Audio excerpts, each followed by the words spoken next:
Eto na nga mga chong, marami tayong updates patungkol sa Gilas Pilipinas. Coach Chot Reyes, dapat na talagang pabagsakin bilang head coach ng ating national team. Kagabi nga ang mga chong ay napakasakit nga nang nangyari para sa Gilas Pilipinas dahil ine-expect nga ng lahat na makukuha ng Gilas ang panalo kontra Angola. Dahil maganda nga ang ipinakita nila last game kontra Dominican Republic. Pero ang resulta ay disappointed nga ang lahat ng Gilas fans kay Coach Chot Reyes dahil sa napakapangit nitong paghawak sa ating national team.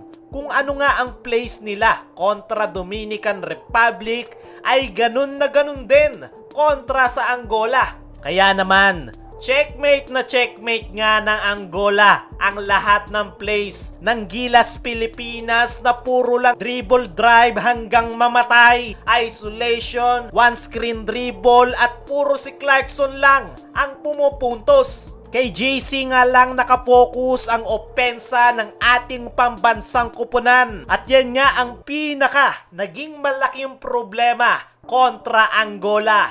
Hindi ba alam ni Coach Chot Reyes na hindi uubra ang isa laban sa 5 players? Team basketball nga ang laro, lalong-lalo na ngayong FIBA World Cup dahil moderno na nga ang laro ngayon. Pero si Coach Chot Reyes ay napag-iwanan na yata ng panahon at pang PBA pa rin ang mindset na umasa lang sa import. Para sa akin mga chong ay NBA player nga itong si Jordan Clarkson. Pero kahit pa si Lebron ang ilagay mo dyan, pero kung siya lang ang pupuntos, walang tulong, walang sistema, ay lalagpak at lalagpak talaga ang kupunan. Dahil kahit kailan ay hindi uubra ang isa kontra sa 5. Isa pa sa naging problema kay Chot Reyes ay yung naging maganda nga ang panimula ng Gilas Pilipinas dahil sa malawak na player rotation. Pero pagpasok ng third quarter ay balik na naman sa sistema si Chot Reyes sa kanyang starting 5. Babad na babad nga ang mga ito at hindi nga nabibigyan ng pagkakataon itong si Renz Abando na makapagpakita ang Gilas. Kung kailan huli na, sakalang ipapasok. Walang-wala talaga ang decision making ni Coach Chot Reyes.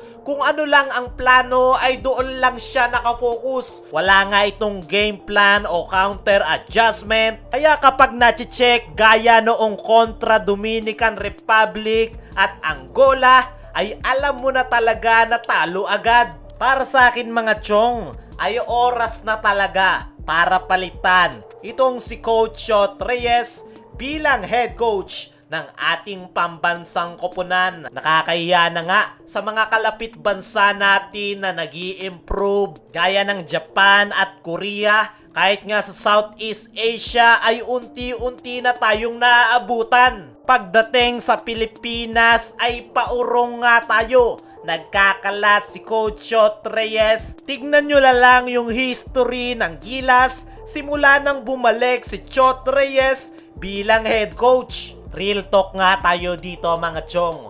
Walang mangyayari sa ating pambansang kupunan kung si Coach Chot Reyes pa rin ang hahawak. Wala na ngang problema sa mga players. Sa katunayan ay napakalakas na nga ng nabuong lineup ng Gilas Pilipinas. Pero dahil si Coach Chot Reyes pa rin ang head coach ay lagapak na naman tayo. Sa kabilang banda naman mga chong, may pag-asa pa ba ang Gilas na mag-qualify sa Olympics? Ngayong FIBA World Cup nga mga chong, malalaman kung sino ang makakapasok sa Olympics. At para nga makapasok dyan ang Gilas, ay kinakailangan nga nating maging best Asian finisher ngayong FIBA World Cup. Ang tanong, may pag-asa pa ba tayo dyan? Sa ngayon nga mga chong, ay malabong malabo na dahil sa pagkakatalo ng Gilas kontra Angola. Malaki nga sana ang pag-asa natin na mag-qualify sa Olympics kung nanalo lang tayo kontra Angola.